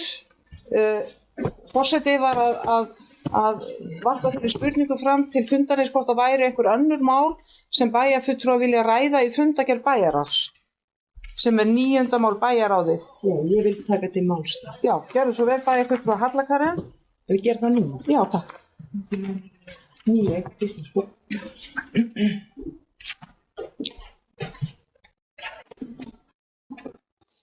Forseti og aðri bæjarfulltrúar. Það liggur fyrir að það er mikil vinna framundan við Krigaskóla, eða Kvíslaskóla, fyrirgefið ekki Krigaskóla, Kvíslaskóla. Staðan er grafalvarleg eftir að ljós kom við mikla rakaskemmdir á fyrstu hæð skólans. Það er áskorun fyrir nýja bæjarfulltrúa og nýjan meirihluta að taka við þessu máli eins og það stendur í dag. En okkur finnst mikilvægt að tekið verða á málunum af festu með hagsmuni og heilsu nemenda og starfsfólks að leiðarljósi. Miklar framkvæmdir hafa verið í gangi í skólanum síðustu vikur og mikilvægt að þær haldi áfram þannig að sumari verði vel nýtt til lagfæringa. Við styðjum ákvörðun fráfarandi bæjarráðs en leggjum áherslu á að framfæri heildstætt mat á ástandi skólans sem allra fyrst svo hægt verði að gera framkvæmdaráætlun út frá þeim niðurstöðum. Samhliða þessari framkvæmdaáætlun þarf að tryggja gott upplýsingaflæði til nemenda og forráðamanna þeirra, starfsfólk sem og íbúa bæjarins. Ef skólahúsnæðið verður ekki tilbúið til notkunar í haust, þarf að gera viðeigandi ráðstafanir. Mosfellsbær á bara að bjóða upp á heilsusamlegt skólahúsnæði og ef ástandið á Kvíslaskóla stendur ekki undir því er mikilvægt að bregðast við. Sambærileg verkefni hafa komið upp í skólahúsnæði annarra sveitarfélaga. Lærum af þeirri reynslu og sem þar hefur orðið til sem snýr fyrst og fremst að mistökum við upplýsingaráðgjöf til foreldra og starfsfólk og vanmat á umfangi vandans í upphafi. Bæjarfulltrúi Halla Karen hefur lokið máli sínu og bæjarfulltrúi Aldís óskaði bæjarfulltrúi Ásgeir, það var næsti bær.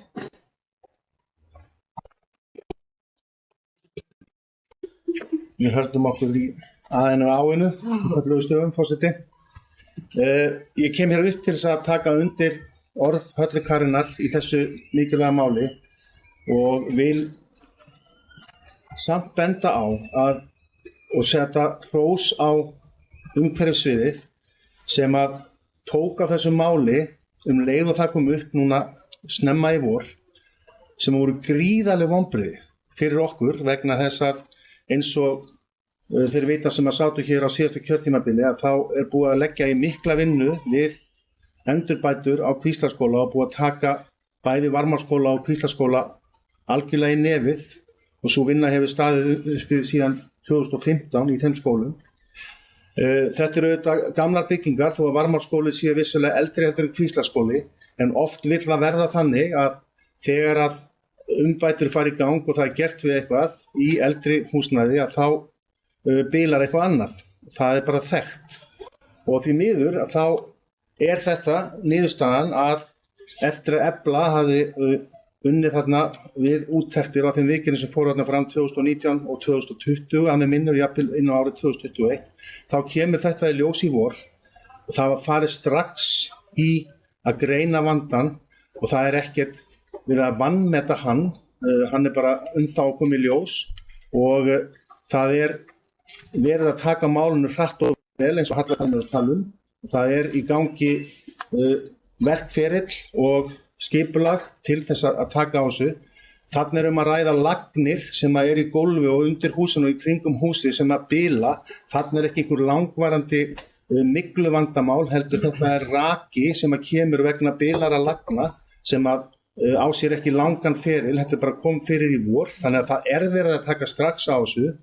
Við tókum það ákvörðun bæjarstjórn síðasta kjörtímabil að skima allt húsnæði Mosfellsbæjar, allar stofnanir og allar skóla og það var farið í verkáætlun til þess að gera við það sem þar þurfti að gera. Þetta er eitthvað sem ekkert annað sveitarfélag hefur farið í. Þannig að ástandið á að vera gott og það er engin skóli hér samkvæmt úttektum eða öðru sem á að vera heilsuspillandi en þessi raki kom upp núna að það er verið að taka á honum og að sjálfsögðu verður ekki hægt við þá vinnu fyrir en að henni er lokið og að þetta verður eins gott og það getur verið eftir þær viðgerðir. Ég tek líka undir orð Höllu Karenar það og við bókuðum sérstaklega það, minnir mig, við allavega töluðum það við framkvæmdastjóra umhverfissviðs og fráfarandi bæjarstjóra á síðasta bæjarráðsfundi að við legðum mikla áherslu á það að upplýsingagjöf til foreldra, starfsmanna og kennara að sjálfsögðu í Kvíslaskála væri með mjög opnum og góðum hætti. Það var haldinn fundur í skólanum sem var reyndar ekki mikil mæting á en hún var streymt þannig að fleiri eru búin að sjá hann.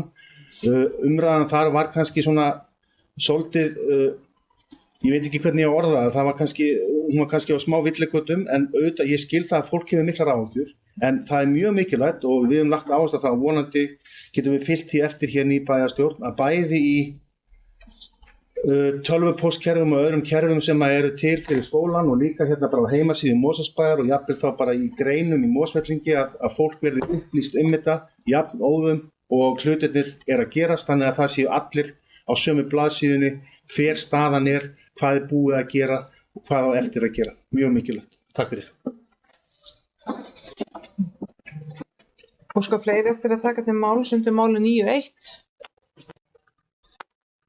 Svo virðist ekki vera. Er einhver önnur mál sem fólk vil ræða í þessari fundargerð? Bæjarráðs frá 25. maí.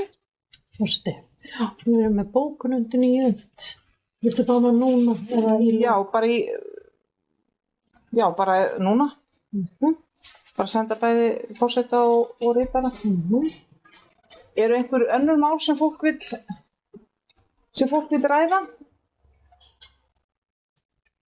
Svo virðist ekki vera, en hér hefur verið boðið bókun frá meirihlutanum sem að þessu nýja tölvu. Já, sem er örugglega rétt að koma yfir borðið.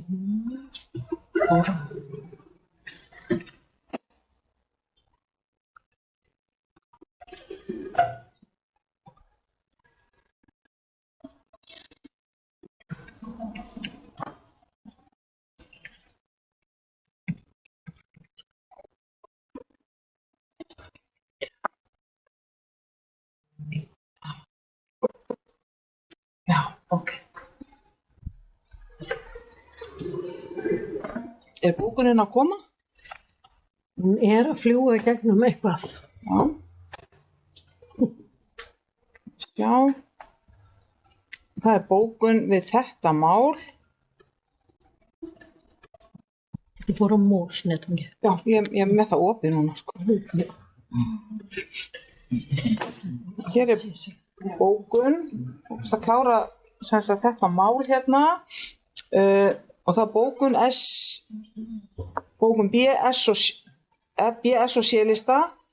Núverandi, hún hljóðar svona: núverandi meirihluti nýtekin við og fær þetta alvarlega mál varðandi Kvíslarskóla í fangið í upphafi kjörtímabils.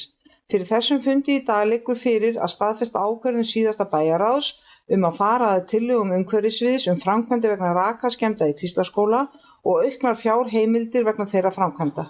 Hér er að ræða framkvæmdir sem ráðist í samkvæmt ráðgjöf helstu sérfræðinga.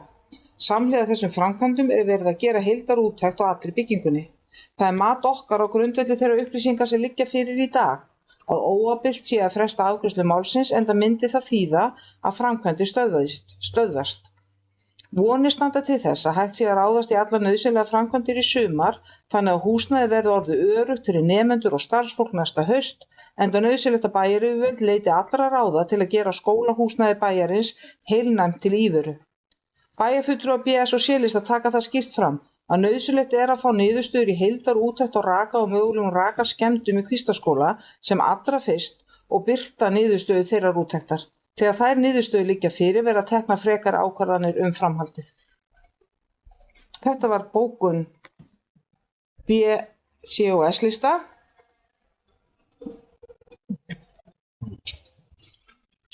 Þá lít ég svo á að umfjöllunum þennan lið sé lokið. Það hafði enginn gefið sig fram sem vildi taka til máls undir einhverju öðrum lið í fundargerðinni og það hefur ekki breyst frá því ég spurði síðast. Þannig að þá greiðum við atkvæði að staðfesta þessa fundargerð og ég bið bæjarstjórnarmenn að greiða atkvæði með því að rétta upp hendi að þið vilja staðfesta hérna. Já, takk fyrir þessa ábendingu Ásgeir, að við erum búin að greiða atkvæði liði 4 og 5, þannig að við erum að greiða núna atkvæði fundargerðina öðru leyti og bara takk fyrir þessa ábendingu og ég bið bæjarstjórnarmönnum að rétta upp hönd eða vilja staðfesta fundargerðina og það með öllum greiddum 11 atkvæðum.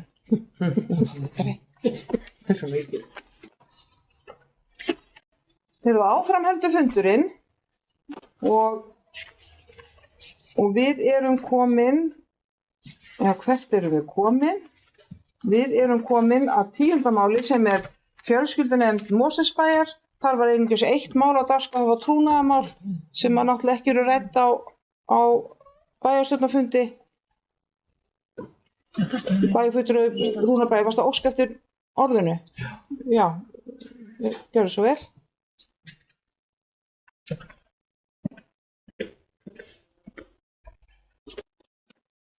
Takk fyrir forseti. Þú kannski greifst aðeins orðið sem ég ætlaði að fjallum en bara fyrir nýja bæjarfulltrúa að þarna liggur fyrir mál sem er hjá fjölskyldunefnd þar sem ég er fráfarandi formaður fjölskyldunefndar og þar koma fyrir fundi sem með trúnaðarmál og bæjarfulltrúar eru væntanlega ekki með aðgang að þessum fundi eða fundargögnum. Þannig að mig langaði bara hér að upplýsa nýja bæjarfulltrúa það að þetta er sem sagt trúnaðarmálafundur og þess vegna er ekki aðgangur bæjarfulltrúa að gögnum. Það var það sem ég vildi bara koma fram. Við þurfum að staðfesta afgreiðslu fjölskyldunefndar þrátt fyrir þetta og ég bið bæjarstjórnarmenn að gefa merki samþykki eða að staðfesta þessa fundargerð og það eru 11 atkvæði. Þá er næsta mál númer 11 er erindi umhverfisráðuneytis. Þarna er að ræða breytingu á reglugerð hitaveitu Mosfellsbæjar. Það þurfti að leiðrétta sem sagt eitthvað inn í henni. Það er ekki eitthvað meira háttar breyting á reglugerð hitaveituna. Þetta er síðari umræða, þetta er samt þannig breyting og hún þarf 2 umræður í bæjarstjórn og við erum núna sem sagt í síðari umræðu þessa reglugerð og ég gef orði laust þessa breyting á reglugerð hitaveitu Mosfellsbæjar.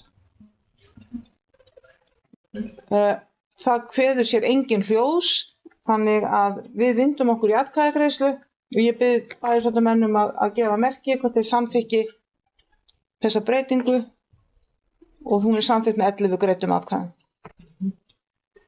Þá erum við að færast aðeins út fyrir okkar eigin veggi og næst er mál nr. 12 er fundargerð fyrsta fundar stefnuráðs byggðarsamlaganna og reyndar á þessum fundi liggja fyrir á þessum fundi 3 fundargerðir frá stefnuráði byggðarsamlaganna. Þetta er ekki fundargerðir sem við greiðum atkvæðum, þær eru bara lagðar fram en mælendaskrá er opnuð ef fólk vill tjá sig efni fundargerðanna. Þannig að ég lýsi eftir áhuga á að taka til máls. Það er enginn sem gefur sig fram þannig að ég legg fram hér í einu lagi fundargerð 1., 2. og 3. fundar stefnuráðs byggðarsamlaganna. Og þá erum við held ég að koma í mark í 15. og síðasta málið að dagskrá þessa fundar er fundargerð 37. eigendafundar Strætó sem er lögð fram hér til kynningar og ég býð bæjarfulltrúum upp á að taka til máls efni þeirra fundargerðar. Það er enginn sem kveður sér hljóðs þannig að fundargerðin er lögð fram. Fleira er ekki á dagskrá þessa fundar og segi ég fundi slitið klukkan 19:27.